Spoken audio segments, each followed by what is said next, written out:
White's Ferry, outside of Poolsville, has been operating since 1828.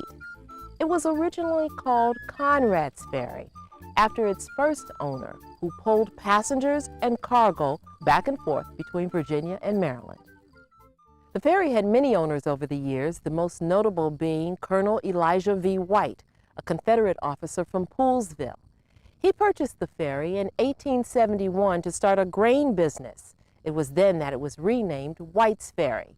It's now owned by Malcolm Brown, a Barnesville resident, whose father purchased it in 1946.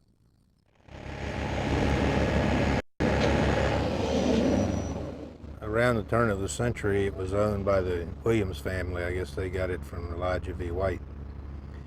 And they ran it up until the 40s. In 1942, there was a devastating flood on the Potomac River, and they lost their boat. And what with the war, World War II and everything, they just did not get it back in service. Then after the war, my father and two fellows from Virginia, Lucas Phillips, Judge Phillips, and Ralph Altizer, got together and bought the property from the Williams family and got an old Army barge and started the service back up. They did it as a community service, really, so the families could get back and forth. The people pretty much then were a lot related, and it wasn't so much as just for people to get across the river that happened to come this way. I mean, that's what it's developed into, but not back then.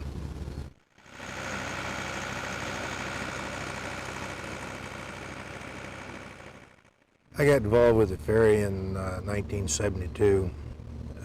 I agreed to come down here and manage it for a year, and I've been here ever since, but not a lot of traffic back then either, not like today.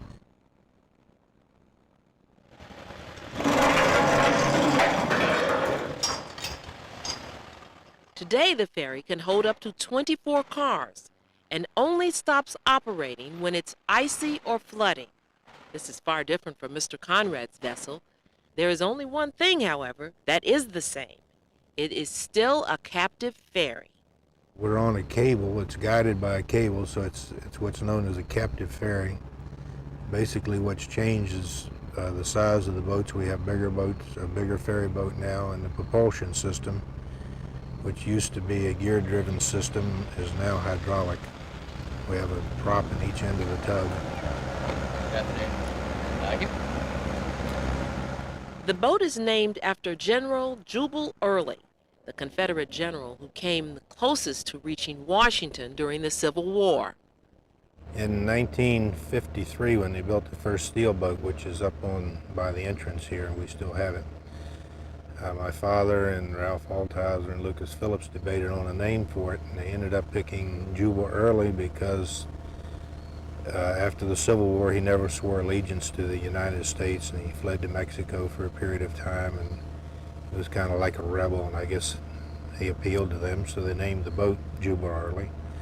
In '88, when I built the new ferry, we kept that name because Jubal Early is General Jubal Early is kind of a part of White's Ferry now. Running the ferry isn't easy. Flooding is a major challenge, and in recent years, Mother Nature hasn't been very kind. But still, Malcolm Brown remains, keeping this privately funded form of transportation alive. You get involved in it, it becomes part of you.